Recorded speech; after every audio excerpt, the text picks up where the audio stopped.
तो वह चाबी बाप तो अपने पास सिर्फ दिव्य दृष्टि की चाबी रखते हैं, बाकी बुद्धि का ताला खोलने की चाबी अपने पास नहीं रखते। बुद्धि का ताला खोलने की चाबी कौन सी है? सर्वशक्तियाँ, यही चाबी है। यह तो सबके पास है ना।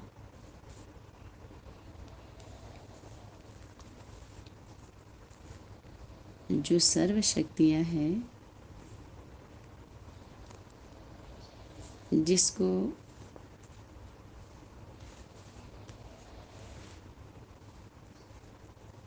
माँ को तो सिर्फ अष्ट शक्तियाँ दिखाया, हनुमान जी को अष्ट शक्तियाँ दिखाया, किसी को 16 कला संपूर्ण है, तो 16 कला। और उसको जो उदाहरण देते हैं, एक कलातीत, कलातीत कल्याण कल्पांतकारी, कल्प के अंत में जिसको आप कलाओं में नहीं बांध सकते, उससे अतीत होकर के वो कार्य करता है। जो अति करते हैं तो अतीत में चला जाता है, जिसको हम भविष्य बोलते हैं, और अतीत नहीं, भूत भूत।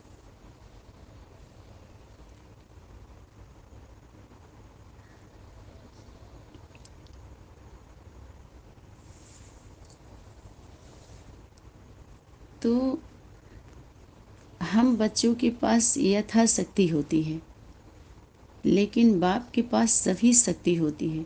उसको बोलते हैं, उसके भंडारे में, भंडार उसको बोलते हैं, उसके खजाने में कमी नहीं होती है।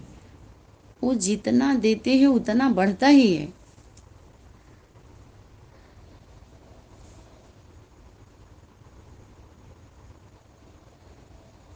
तो उसके 8 भुजा, फिर उन भुजाओं के भी और भुजा 8, उस भुजाओं के 8, ऐसे करके उस सभी शक्तियाँ, शक्ति बोले तुम्हारे ही है।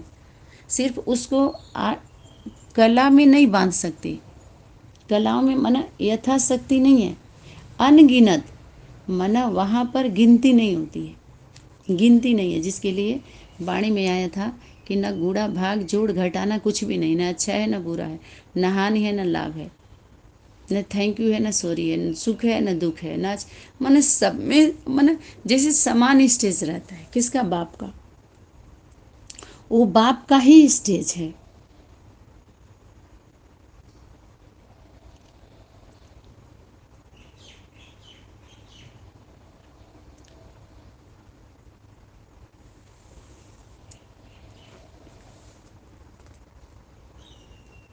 तो वो सब शक्तियाँ दे करके बाप साथी भी रहता है, फिर साक्षी भी होता है, साथी भी रहता है, साक्षी भी होता है। ये दिखाता है सब कुछ कि देखो ये इसका अर्थ है ऐसे, जिस इसका अर्थ ये, इसका ऐसे। तो सर्व शक्तियाँ यही चाबी, तो यह तो आपके पास है ना।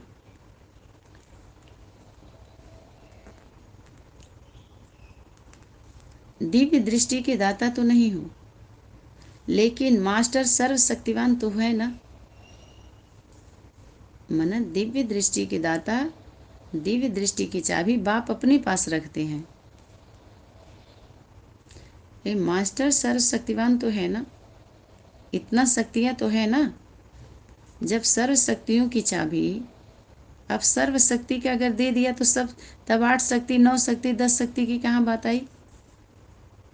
बाप द्वारा प्राप्त हो चुके, माने बाप ने, कौन कह रहे हैं? बाप दादा की शक्ति क्या बोल रही है?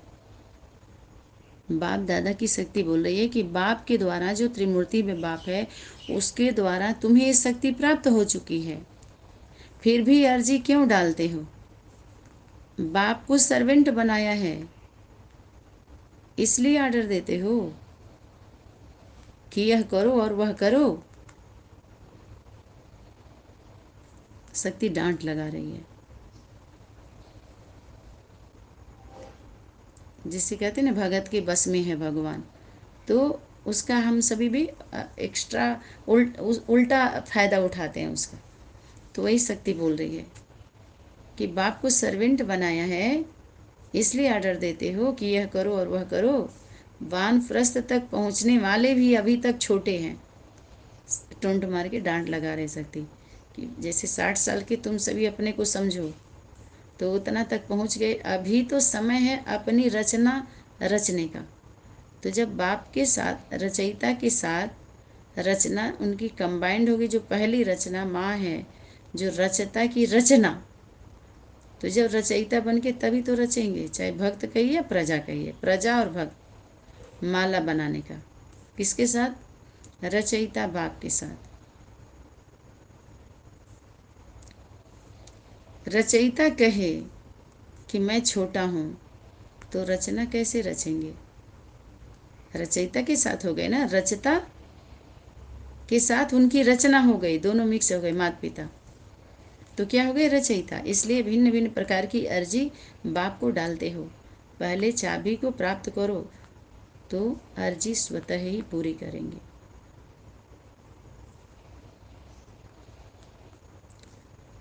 दूसरी बात, बाप को उलाहना देते हो, बाप को उलाहना देते हो। उलाहनों की भी क्यों है ना, आज बहुत उलाहना का कंप्लेन हुआ है, तो आज ये वाणी आई। उलाहना कौन देता है? कोई भी बात का उलाहना तब दिया जाता है जब नॉलेज फुल नहीं है, नॉलेज की अगर कमी है कि यह क्यों हुआ, ऐसा नहीं होना चाहिए था, यह पीछे क्यों हुआ, है ना। ये सब उलाहने, अगर मास्टर नॉलेजफुल की स्टेज पर स्थित हो जाओ, त्रिकालदर्शी की स्थिति में स्थित हो जाओ, तो कोई उलाहना देंगे?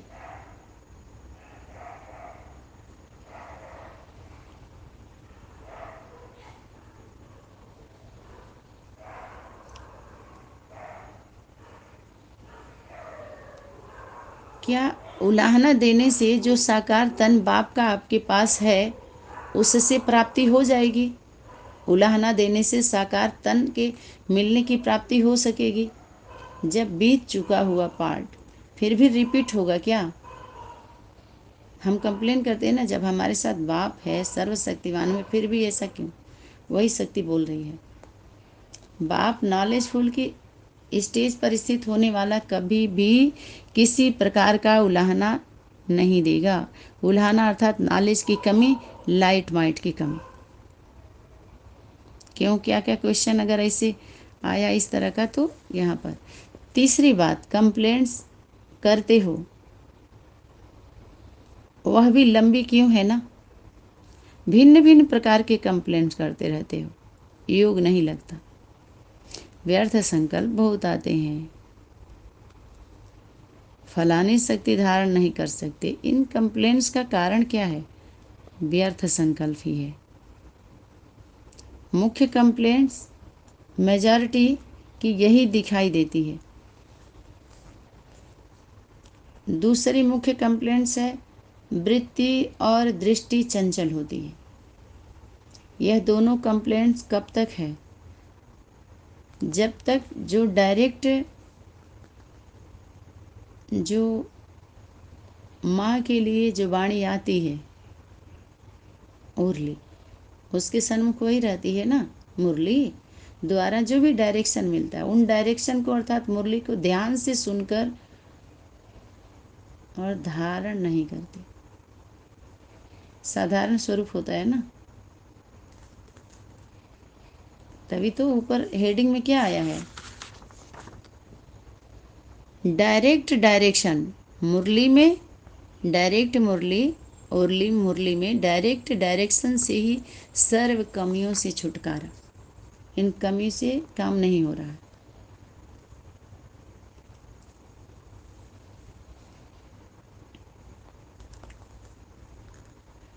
तो व्यर्थ संकल्प चलने का मूल कारण यह है कि जो ज्ञान का खजाना हर रोज बाप द्वारा मिल रहा है, मिलता है, उस खजाने की कमी है। अगर सारा समय ज्ञान रत्नों से खेलने में और ज्ञान खजाने को देखने में, सुमिरन करने में बुद्धि को बिजी रखो, तो क्या व्यर्थ संकल्प आ सकते हैं? पहले अपने आप से पूछो कि क्या मेरी बुद्धि सारा दिन ज्ञान के सुमिरन व विश्व कल्याण के प्लान्स बनाने में बिजी रहती है। जैसे लौकिक रीति में भी कोई कार्य में बुद्धि बिजी रहती है तो दूसरे संकल्प व दूसरी बातें नहीं आती हैं, क्योंकि बुद्धि बिजी है। आप लोगों को भी जिम्मेवारी व बाप द्वारा जो कार्य मिला है वह कितना बड़ा है और अब तक भी कार्य कितना रहा हुआ है, ये सभी श्रीमद शक्ति क्या बोल रही है। बाप दादा की कहीं बात आ रही है तो बाप दादा का डायरेक्ट जो बाप को वो करता है, त्रिमूर्ति में जो बाप है उसके साथ वो कंबाइंड रहता है। तो जब भी बाप की बात ज़्यादा आती है कि बाप द्वारा जो कार्य मिला है, माना बाप दादा तो पर्दे के पीछे है ना, और दुनिया वालों के लिए बाप पर्दे के पीछे है। अनन्य बच्चों के लिए माता पिता पर्दे पर हैं, अनन्य बच्चों के लिए, दुनिया के लिए पर्दे के पीछे हैं और पर्दे पर बच्चे हैं। तो बाप द्वारा जो कार्य मिला है वह कितना बड़ा है और अब तक भी कार्य कितना रहा हुआ है। अभी विश्व की टोटल आत्माओं के हिसाब से 5 पांडव ही निकले हैं, कितनी कम सनातनी में आई हैं, और कार्य इतना बड़ा, इतना रहा हुआ कार्य, और साथ साथ अपने जो भी हमारी कमी कमजोरी हैं जिसको हम विकर्म कहते हैं, विकार कहते हैं, उसको भस्म करने का भी कार्य है। कितने जन्मों का बोझ भस्म करना है, पापों के खाते को 63 जन्म दे गया, जो भी करना है साथ साथ ज्ञान के खजाने को सुमिरन करते रहो। तो क्या समय बचेगा व्यर्थ के लिए या कम पड़ेगा।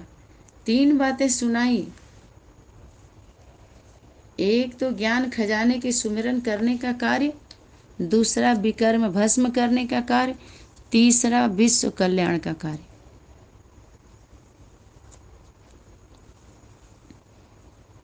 ये तीनों ही विशेष और बेहद के कार्य हैं। इतना बुद्धि का काम होते हुए भी बुद्धि फ्री कैसे रहती है, फुर्सत कैसे मिलती है आप लोगों को। विश्व के कल्याण का कार्य समाप्त कर लिया है क्या, विकर्म भस्म कर लिया क्या। इतनी कारोबार चलाने वाले वह इतने बड़े कार्य के निमित्त बनी हुई आत्माएं फ्री रहें तो इसको क्या कहा जाए। अपने कार्य की नॉलेज नहीं, वह स्वयं को चलाने की नॉलेज नहीं, या अपनी दिनचर्या को सेट करने की नॉलेज नहीं।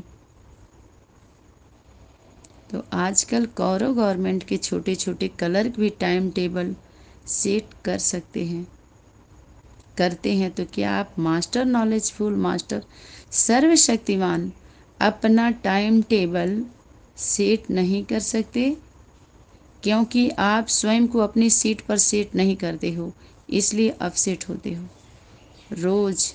रोज अमृत बेले बाबा से मिलन मनाने के बाद व रूहान करने के बाद, बाबा कौन, बाप का बाबा कौन, बाप दादा। माँ का बाबा कौन, जो बाप है त्रिमूर्ति में वो, और वो दादा, तो बाप या तो वो दादा, दोनों कंबाइंड हैं।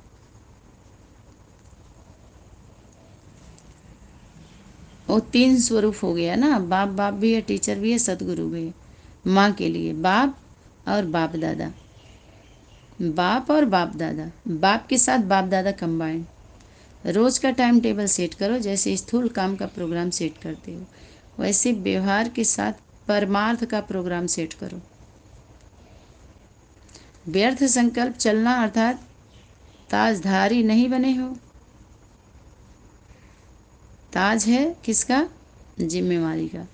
तो वाणी में क्या आया था, जो जितना समझता है वह उतना ही जिम्मेवार होता है। जितना ज़्यादा समझेंगे उतना ज़्यादा जिम्मेवार, स्वयं को जिम्मेवारी और विश्व की जिम्मेवारी। अगर अब भी बार बार ताज को उतार देते हो, वह ताजधारी नहीं बन सकते हो, तो भविष्य में ताजधारी कभी नहीं बन सकते। भविष्य में आने वाले समय में विश्व महाराजन का क्या है, उनका जो तख्त है वो क्या है,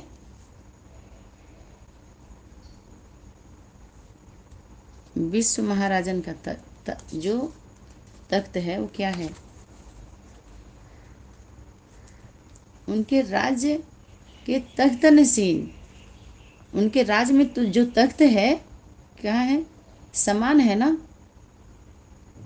बाप के बगल में ही माँ का है, विश्व महाराजन के पास विश्व महारानी, तो समान तख्त होता है ना, बराबरी में। थोड़ा सा नीचे ऊपर होता है लेकिन बराबर दिखाई देता है, कंबाइंड स्वरूप माइनस प्लस का अंतर होता है ना थोड़ा सा। तो राज्य के तख्त नशीन बनने का, उस तख्त पर विराजमान,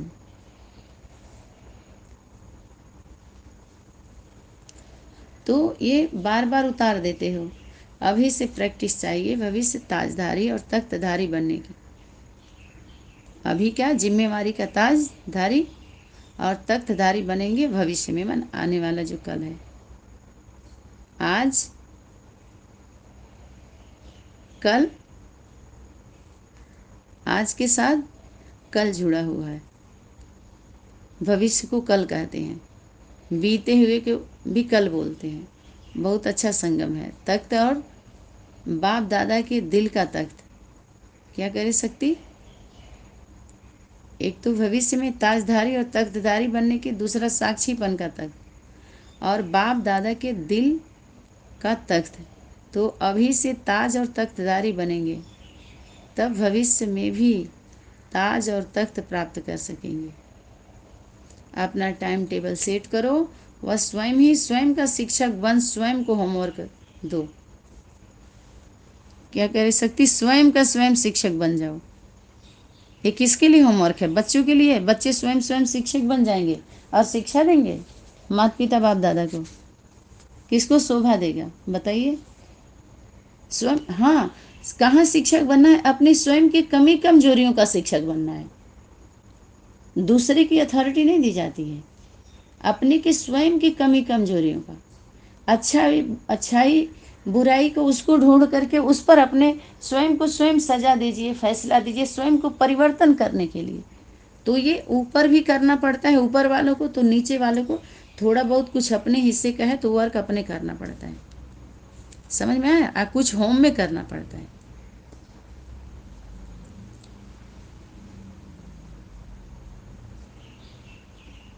तो स्वयं में स्वयं शिक्षक, जैसे शिक्षक स्टूडेंट को होमवर्क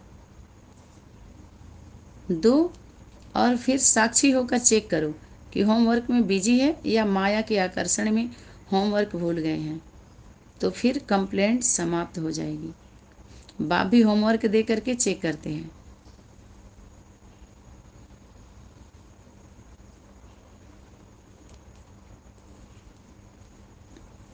उनके साधारण स्वरूप को देख करके कभी कभी अलबेलापन आता है ना,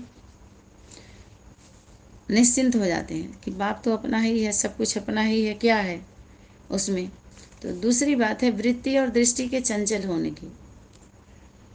प्रेजेंट समय भी मेजॉरिटी के रिजल्ट में देखें तो 50% अभी भी है जिनकी यह कंप्लेंट है। संकल्प में, स्वप्न में और कर्म में वृत्ति और दृष्टि चंचल होती है। वृत्ति और दृष्टि चंचल क्यों होती है, कोई भी चीज़ चंचल क्यों होती है, कारण क्या है, कोई भी चीज़ हिलती क्यों है, हिलने की मार्जिन है तब तो हिलती है। अगर वह फूल अर्थात संपन्न हो तो हिलेगी। तो दृष्टि और वृत्ति चंचल होने का कारण यह है, जो बाप ने स्मृति सुनाई कि वह स्मृति रहेगा तो समर्थी आएगी, तो उसके बजाय विस्मृति की मार्जिन है, तब हिलती है, वह चंचल होती है। अगर सदा स्मृति स्वरूप हो, स्मृति संपन्न हो, तो वृत्ति और दृष्टि को चंचल होने की मार्जिन मिल नहीं सकती। इसके लिए बहुत छोटा सा स्लोगन भूल जाते हो, लौकिक में भी है, और कहते हैं, उदाहरण देते हैं। और गांधी जी का 3 बंदर का उदाहरण देते हैं। बुरा मत देखो तो आँखों को बंद किया, बुरा मत बोलो तो मुंह पर उंगली लगाई, और बुरा मत सोचो मना बुरा मना। जो आपकी जिम्मेवारी नहीं है, जो समय आपको इस अपने लिए दिया गया है, उस समय दूसरे का सुनने सुनाने और समझने समझाने देखने में लगेगा तो ये चोरी हो गई, चंचलपना हो गई। तो यही मायावी शक्ति उसको कहिए या जो भी कहिए, तो ये हमारी अवस्था को डगमग करते हैं ये सभी लोग। तो हम जो उसको उसी को उस स्वरूप को ही बोलते हैं बुरा है, ये कहते हैं ना बुरी बात है ये, तो माना खराब। तो अगर इस स्लोगन को स्मृति में रखो, वह प्रैक्टिकल में लाओ कि देह को देखना अर्थात बुरा देखना, देहदारी प्रति सोचना। जो भी हम देखते सुनते हैं तो अनेक लोगों का देह होता है ना, चाहे हम यूट्यूब में देखते हैं, फेसबुक पे देखते हैं, या और सारे ढेर सारे देखते हैं सुनते हैं ना, ढेर लोगों से देखते हैं सुनते हैं समझते हैं। तो उन लोगों के प्रति ये देह के संबंधों को कुछ समय के लिए भूल जाओ। ये सब कारण यह बुरा है। देहधारी को देहधारी समझ रहे हैं कि उसके देह को समझ रहे हैं, बोलना यह है बुरा है। समझ देहधारी को देह समझ उससे बोलना यह बुरा है। इसलिए अगर ये साधारण स्लोगन भी प्रैक्टिकल में लाओ तो दृष्टि और वृत्ति चंचल नहीं होगी।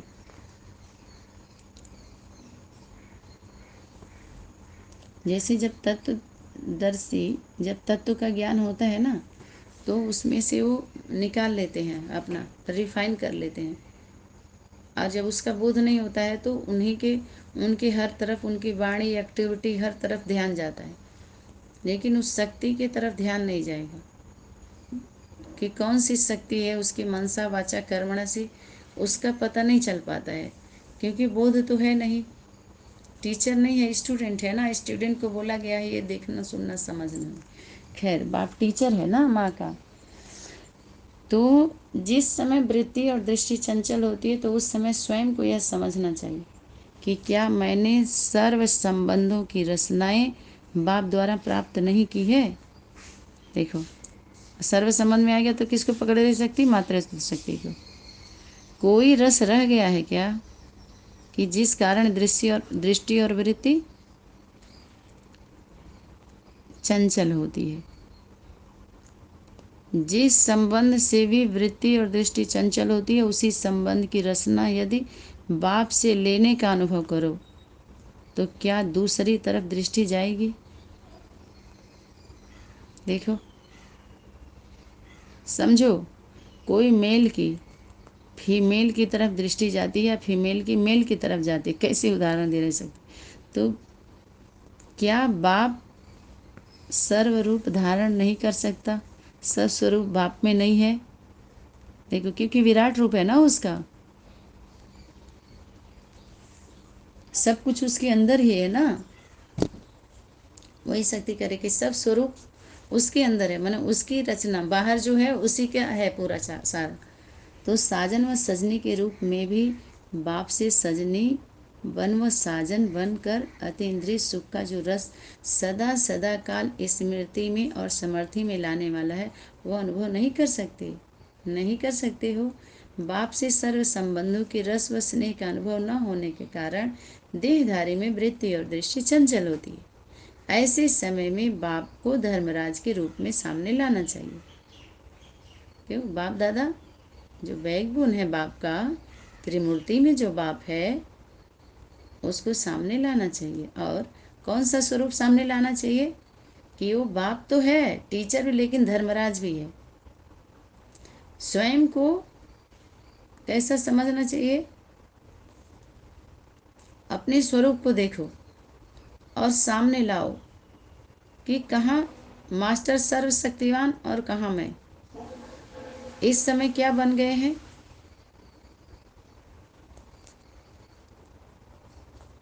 औरों की तुलना में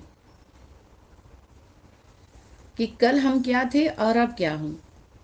तख्त नसीन से क्या बन गया हूँ, पहले तख्त नसीन थे ना। तख्त ताज को छोड़ करके क्या ले रहा हूँ, गंदगी। इसको व्यर्थ को शक्ति क्या बोलती है? कचरा है, गंदगी है, गंदी चीज़ है। तो उस समय क्या बन गए? गंदगी को देखने वाला व सुनने वाला या वर्णन करने वाला, धारण करने वाला कौन हुआ? गंदा काम करने वाले को क्या कहते हैं? बिल्कुल ही जिम्मेवार आत्मा से क्या बन जाते हैं? जमादार। जमादार। क्या ऐसे को बाप दादा टच कर सकते हैं? देखिए शक्ति किस दृष्टि से कैसे कैसे क्लास करा रही है शक्ति। स्नेह दृष्टि दे सकता है, अर्जी मान सकता है, ऐसे की कोई सुनवाई नहीं होगी। जिसके लिए शक्ति बोली अभी जो करना हो कर लो, नहीं तो आगे चल करके कुछ भी सुनवाई नहीं होगी। तो जब मातृत्व शक्ति का अगर नहीं सुना जाएगा तो आप लोगों का क्या सुना जाएगा बताओ? कंप्लेंट व उलाहना सुन सकता है। इतने नॉलेजफुल होने के बाद भी वृत्ति और दृष्टि अगर चंचल हो, इतना ज्ञान आ गया, नॉलेज आ गया, तो उसे भक्त आत्मा से भी क्या कहेंगे? कमजोर। भक्त भी किसी युक्ति से अपनी वृत्ति को स्थिर करते हैं। तो मास्टर नॉलेजफुल भक्त आत्मा से भी नीचे गिर जाते हैं। तो क्या ऐसी आत्मा को कोई प्रजा बनेगी? माने कैसे रचना रचेंगे? जमादार की कोई प्रजा बनेगी क्या? ये वह तो स्वयं प्रजा बनेंगे।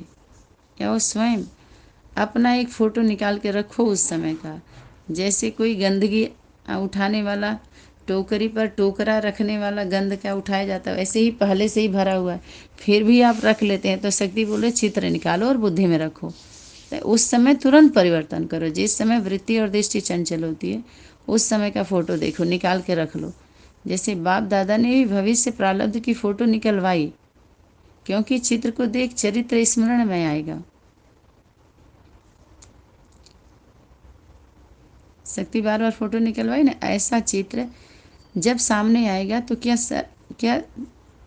शर्म नहीं आएगी?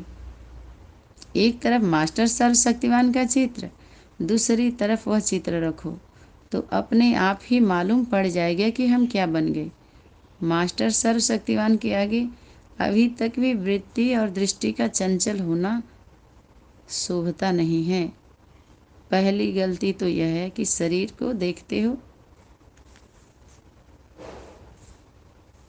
बाप को हमेशा उस शक्ति इशारा कर रही है कि उसके शरीर को देखते हो, उसके मस्तक में जो मणि है उसको देखना है ना, तभी परिवर्तन है। मस्तक में मणि है ना, मस्तक में मणि के बजाय किसको देख रहे हो? बार बार शरीर रूपी रथ को। तो ऐसा स्वरूप हो जा रहा है। और इससे क्या होता है, जब हम बार बार शरीर देह को देखते हैं, साधारण देह को, तो वैसी बुद्धि चलती है, वृत्ति चलती है, तो विष की प्राप्ति हो जाती है। पहली गलती तो यही करते हो कि जो मस्तक के बजाय शरीर को देखते हैं। और कई कंप्लेंट्स करते हैं कि वातावरण और संग ऐसा है, साथी ऐसे हैं, संपर्क में आना पड़ता है, संपर्क में आते बातचीत करते। अब बाहरी दुनिया को भी शक्ति ले जा रही है थोड़ा। और यहाँ छोटे रूप में पहले एक से शुरू होगा ना, एक, फिर 2, 3, 4, 5, ऐसे ही। तो ऊपर से नंबरवार धीरे धीरे नीचे भी उतरती है। वो पॉइंट्स ऐसा आ जाता है एक समय, फिर नंबरवार सब में लागू होता है, एक ही जगह वो नहीं रहेगा। ये पॉइंट्स कल ऐसा आ जाएगा जो बच्चों के स्वरूप में आएगा, बच्चों के ऊपर सीधा सीधा जाएगा, फैटिंग करेगा। फिट बैठाने के लिए फैटिंग करेगी शक्ति, मारेगी उसको डंडा, इशारे तक रहेगा। ऊपर 1, 2 में तो इशारे इशारे से बाप दादा, बाप को त्रिमूर्ति में जो बाप है वो इशारे इशारे में उनका होमवर्क पूरा हो जाता है। मातृत्व शक्ति का भी चलता है इशारे से, लेकिन जब स्वरूप में आता है तो ये भेद खोला जा रहा है, जो बहुत सारे गुप्त हैं कि खोल देने से सबका क्लियर हो जाना चाहिए। क्योंकि अंदर तो चलता है ना, कभी तक, अभी अभी अभी अभी। तो यही कारण है कि अपनी गलती को हम क्या करते हैं, एक्सेप्ट कर लें। मातृत्व शक्ति, माँ शक्ति भी अपना इसको एक्सेप्ट कर रही है। ठीक है, संपर्क में आते, बातचीत करते, मस्तक के सिवा और कहीं देखते ही क्यों हो। दूसरी बात, वातावरण के वशीभूत होने वाले अपने आप से पूछें कि हमने बाप के साथ साथ किस बात का ठेका उठाया है। बाप के साथ साथ कौन सा बाप? त्रिमूर्ति में जो बाप है।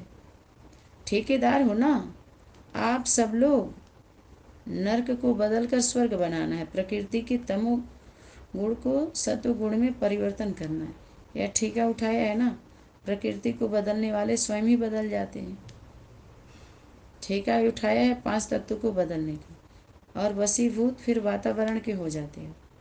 जिस समय वातावरण के वशीभूत हो जाते हैं उस समय स्थूल उदाहरण सामने रखो। अगरबत्ती कब वातावरण के वशीभूत नहीं होती, पहले उदाहरण दिया जाता था, अभी भी माना कैसा परिवर्तन होता है। तो ऐसे ही हम शुद्ध संकल्पों का वातावरण, तो एक वातावरण संकल्प का जो हमारी वृत्ति चल रही है, और दूसरा वातों का वर्ण जो वाणी होती है उसका, वाणी का वातावरण बनता है। पूरी दुनिया में वाणी ही जा रही है, वाणी बोला जा रहा है ना, संकल्प के साथ साथ वाणी को। उसके बाद कर्मणा का वातावरण, कर्मणा से जब कर्मों से हम करेंगे तो वो प्रभाव ज़्यादा डालता है वातावरण। आपकी रचना में अगरबत्ती बनने वाला कौन? मनुष्य आत्मा। तो आपकी रचना में यह विशेषता है और रचयिता में नहीं। सत्य क्या बोले, अगरबत्ती तो आपकी रचना है और आप रचयिता हैं, तो क्या आप में यह विशेषता नहीं है? आप ही के द्वारा तो विशेषता गई। शक्ति स्मृति दिला रही है, बाप दादा स्मृति दिला रहे हैं, तो रचयिता हुए या कमजोर हुए। शक्ति करे तुम रचयिता हो और ये तुम्हारी सब रचना है, तो इस कंप्लेंट को भी अपनी स्मृति और युक्ति द्वारा समाप्त करो। ठीक है, स्मृति माने याद कर लो, तो फिर अपने आप युक्ति आ ही जाएगी। कैसे? मुख्य यह 2 कंप्लेंट्स हैं, 1-2 पार्टी से मिलते हो तो यह कंप्लेंट्स ही विशेष होती है। इसलिए ड्रामा अनुसार बार बार यही बातें करना और बार बार बाप द्वारा यही शिक्षा मिलना, इसका भी हिसाब किताब बनता है। जब बार बार बाप दादा बाप के द्वारा ये बार बार जब शिक्षा देते हैं और हम अलबेलापन से रहते हैं तो शक्ति सजा देती है। यही सजा है कि सफलता नहीं मिलती है, मेहनत ज़्यादा। इसलिए ड्रामा अनुसार अब तक भी स्पेशल सर्विस लेना। बाप समय दे रहा है ना, किसको? स्पेशल, किसको? माँ को। यह भी पाठ समाप्त हो रहा है। शक्ति क्या बोल रही है? इसलिए ड्रामा अनुसार भी स्पेशल, अब तक भी स्पेशल सर्विस हो रही है ना माँ की, बाप के द्वारा लेना। यह भी पाठ समाप्त हो रहा है। इसमें भी रहस्य है। वही बात कई बार पूछते हैं, 1 वर्ष वायदा करके जाते हैं कि अगले वर्ष यह कंप्लेंट्स नहीं होगी, फिर दूसरे वर्ष भी दोबारा यही कहते हैं, अगले वर्ष भी नहीं होगी। जो वर्ष बीता वह किस खाते में गया? शक्ति पूछ रही है। जैसे अव्यक्त पालना भी हुई तो वो भी तो उसी में होगा। चलो वो तो उतना पता नहीं चला तो उतना बोझ नहीं चढ़ता है, लेकिन अभी तो इतनी नॉलेज आने के बाद भी अगर अलबेलापन रहता है तो सज़ा मिलती है ना। सज़ा यही मिलती है, मेहनत ज़्यादा, सफलता नहीं मिलती है रो बैठ कर, क्योंकि उसकी बातों को हम ध्यान नहीं देते, उसके द्वारा उसकी वाणी पर ओरली जो मिली हुई है। ठीक है, तो बाप दादा को वायदा भूल जाता है, ऐसा लगता है। आप समझते हो कि बाप दादा को वायदा भूल जाता है,